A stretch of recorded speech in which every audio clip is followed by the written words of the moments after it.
اور ہم بات کر رہے ہیں اپنی 26ویں آئینی ترمیم اور جو ہمارا ایک نیا جوڈیشل سسٹم ہے. جی ثاقب صاحب, بحث بڑی گرما گرم ہو رہی تھی, بریک آ گئی بیچ میں. جی جو جوڈیشل آرڈر کی بات کر رہے تھے, بہرحال آگے بڑھتے ہیں. میں جو 26ویں آئینی ترمیم کے بعد آپ دیکھیں کہ اسلام آباد ہائی کورٹ میں 6 ججز نے ایک خط لکھا تھا, اور اس خط میں بڑے ہی تشویشناک قسم کے انہوں نے واقعات کا ذکر کیا تھا جس جج کے ساتھ ہوا. اور میں یہ سمجھتا ہوں کہ میں بھی محسوس کرتا ہوں کہ اگر جسٹس محسن اختر کیانی جہانگیری یا جسٹس جہانگیری یا جسٹس ارباب, ان کی فیملیز کے ساتھ جو کچھ ہوا, ان کا کچھ مداوع نہیں ہوا, لیکن ان کو مجھے ایسے لگتا ہے کہ ان کو ٹارگٹ کرنے کے لیے سب کچھ ہو رہا ہے. اب صورتحال یہ ہے کہ یہ خبریں آ رہی ہیں کہ اسلام آباد ہائی کورٹ میں باہر سے ایک جج جو ہے وہ چیف لایا جائے گا, وہ چیف جسٹس جو ہے وہ بنانے کی کوشش ہو رہی ہے. اب یہ دیکھیں کہ کتنا بڑا سوالیہ نشان ہے ایک جو نئے جو ہے وہ یہ 26ویں آئینی ترمیم آئی ہے کہ آپ نے مرضی کا چیف جسٹس لگانا ہے, آپ نے مرضی کے ہائی کورٹس کے ججز, مرضی کے سپریم کورٹ کے ججز, مرضی کا آئینی بینچ اور مرضی کا سب کچھ کرنا ہے. تو یہ جو انڈیپینڈنس آف جوڈیشری ہے کہاں رہ جائے گی؟ میرا خیال ہے کہ یہ بہت جلدی نہ صحیح ہو سکتا ہے 1 سال لگ جائے, 2 سال لگ جائے, کہیں نہ کہیں جا کر اس چیز کو رکنا ہی ہے. You think so? اسد صاحب آپ کے خیال میں یہ کہیں نہ کہیں رکے گی؟ میرے خیال سے تمام جو بھی جن کا بھی تعلق ہے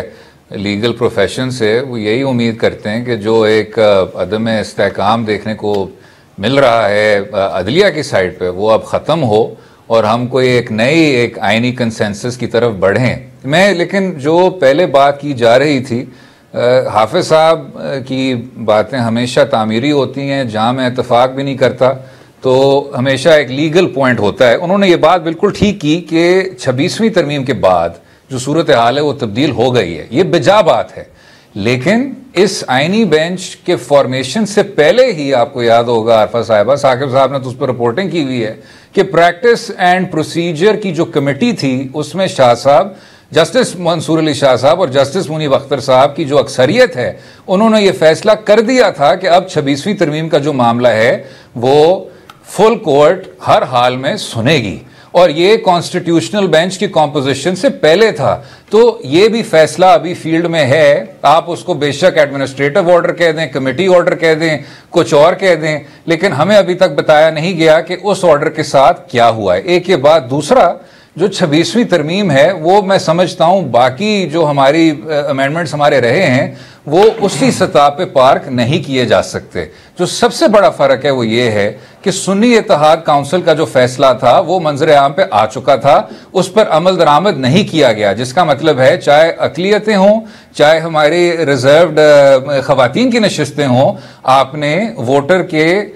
حق کو نہیں تسلیم کیا تھا. وہ ایک پراپرلی کانسٹیٹیوٹڈ اسمبلی نہیں تھی جب ترمیم ہوئی تھی, اور ترمیم کا تو سارا جو ایک وزن ہوتا ہے وہ اس یکجہتی پہ ہوتا ہے, اس اتفاق پہ ہوتا ہے. تیسرا, اور یہ شاید زیادہ کنسیپچول بات ہے, وہ یہ ہے, میں خود انفرادی طور پہ بنیادی ڈھانچے کی تھیوری سے اتفاق نہیں کرتا, لیکن کیونکہ ہم ابھی زیادہ قانونی تکنیکیوں میں نہیں جانا چاہتے, بنیادی ڈھانچہ کی جو تھیوری ہے وہ عدالت عظمیٰ اپہولڈ کر چکی ہے, اور یہ کہا کہ جو آزادی عدلیہ ہے وہ ایسی ہماری ایک بنیاد ہے کہ اس پر کوئی آنچ نہیں آ سکتی اور اس کو کوئی کمزور نہیں کر سکتا. تو ایک ایسی ترمیم جس کے نتیجے میں آپ نے پورے تیسری برانچ کو ایگزیکٹو کے ماتحت کر دیا ہے, میں سمجھتا ہوں یہ ایک بہت گہرا سوال ہے. اور آخر میں جو تعصب کی بات ہے یہ کہ اگر ایک آئینی بینچ کے سامنے اسی ترمیم کو آپ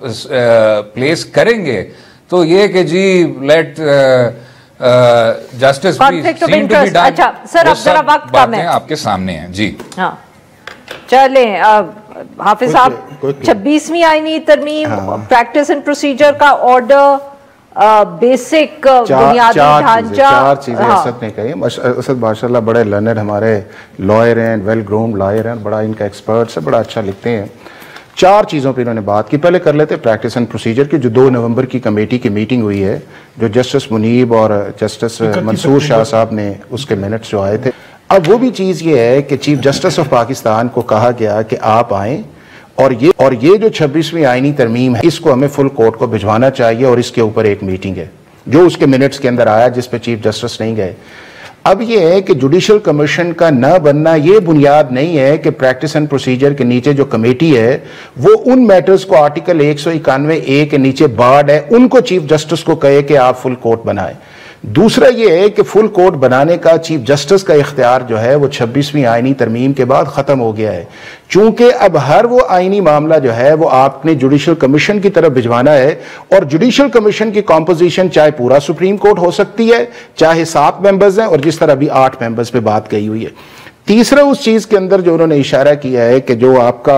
اس کے اندر تھا ریزرو سیٹس والا جو معاملہ تھا، اب ریزرو سیٹس والا جو معاملہ ہے اس کی جب آپ کی ججمنٹ آئی تو سپریم کورٹ نے بذات خود آفر کیا کہ جی الیکشن کمیشن ہمارے پاس آئے، ہم ان کے ریویو سنیں گے، اور وہ ریویو انہوں نے سنے ہی نہیں ہے اور بغیر سنے وہ آرڈر کرتے گئے، اور جب اس کی ریویو لگانے کا معاملہ آیا تو چیف جسٹس فائز عیسیٰ کے منٹ سامنے ہے کہ میں نے ان کمیٹی ممبرز کو کہا کہ بھائی صاحب آئیں بیٹھیں اور اس کا فیصلہ کرتے ہیں، انہوں نے کہا نہیں، فرسٹ کم فرسٹ آؤٹ کی بنیاد پہ کرتے ہیں، اور انہوں نے یہ ریویو جو تھے وہ لگنے نہیں دیے، اور وہ ریویو کے اندر ان بلٹ جو چیز تھی وہ سپریم کورٹ آف پاکستان کا ایک الیکشن کمیشن کو آنا تھا کہ ہمارے پاس آئیں، اور آرٹیکل 10A جس کا یہ بار بار ذکر کرتے ہیں، کیا پاکستان کے اندر اگر کوئی شخص سپریم کورٹ کے کہنے پہ سپریم کورٹ کے اندر جائے تو اسے بغیر سنے آپ ناک آؤٹ کر سکتے ہیں؟ اور وہ دونوں جو آپ کی کلیریفیکیشنز آئی تھیں، ایک پہلی اس وقت آئی جب پارلیمنٹ کے اندر تھی، اور دوسرا تیسری چیز جو انہوں نے کہی ہے نا وہ یہ ہے کہ جب آئینی بینچ آگے نہیں سن سکتا، یعنی کہ کانفلکٹ آف انٹرسٹ ہے،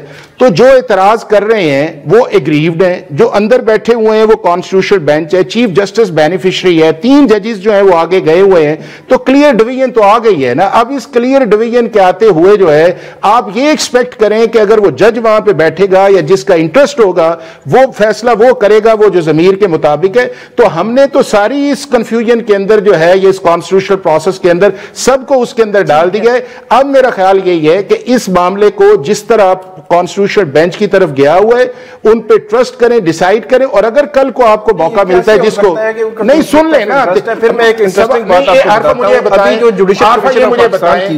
یہ مجھے بتائیں، جو مرضی آپ کہہ لیں رائٹ ہے یا رانگ ہے، ہمیں کانسٹیٹیوشنل جو میکانزم اس وقت پارلیمنٹ نے دیا ہوا ہے اس کی بجائے ہم ڈی چوک پہ جا کے فیصلہ کریں، یا اس کے بعد بال روڈ پہ جا کے فیصلہ کریں، یا کراچی کے جو ہے جناح روڈ پہ کریں۔ سر ویسے برا نہ مانیے گا، میرا ذاتی خیال ہے کہ فیصلہ ہوگا ڈی چوک میں۔ نہیں تو ڈی چوک کے اندر فیصلہ ہے تو پھر انارکی ہے، اور وہ انارکی جو ہے مجھے یہ بتائیں جس سپریم کورٹ کے اوپر کیا سپریم کورٹ پاکستان ان مارشل لا کو ویلیڈیٹ نہیں کرتی رہی، 3 سال نہیں دیتی رہی؟ وہ پوچھا تھا نا، تو وہ جو آپ کا کانسٹیٹیوشن میکانزم ہے عارفہ ہمیں فالو کرنا پڑے گا، اگر نہیں ہے تو وہ پارلیمنٹ ہے وہ اس کو امینڈ کر لے گی۔ کانسٹیٹیوشن کے اندر جو چینجز جب بھی آئے اس کے بعد وہ فیصلہ ڈی چوک پہ ہوتا ہے۔ جی ثاقب صاحب، جوڈیشل پاکستان کا اجلاس ہوا ریسنٹلی، جب یہ آئینی بینچ کی توسیع ہونی تھی یا نہیں ہونی تھی، وہاں پہ 6 ووٹ آگئے۔ اب 6 ووٹ جو یہ تھے چیف جسٹس یحییٰ آفریدی، جسٹس منصور منیب، جسٹس مندوخیل اور 2 PTI کے جو ہیں، ان کا یہ تھا کہ پوری سپریم کورٹ کو فل بینچ ڈکلیئر کر دیا جائے کیونکہ 26ویں ترمیم سنی جانی ہے۔ اور وہاں پہ جو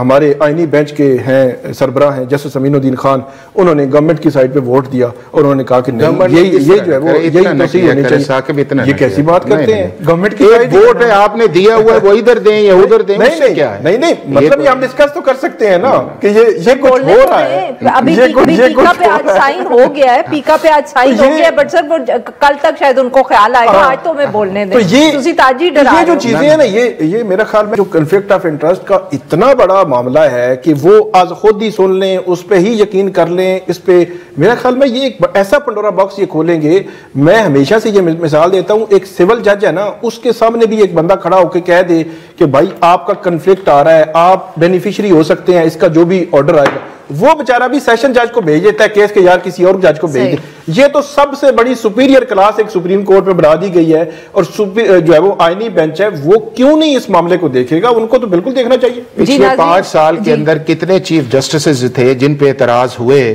یا ججز پہ ہوئے، وہ ان کیسز سے واپس ہوئے تھے؟ یہ ان کا ایک پریروگیٹیو ہے، واپس ہو جائے تب بھی ٹھیک ہے، نہ ہوئے واپس تب بھی ٹھیک ہے۔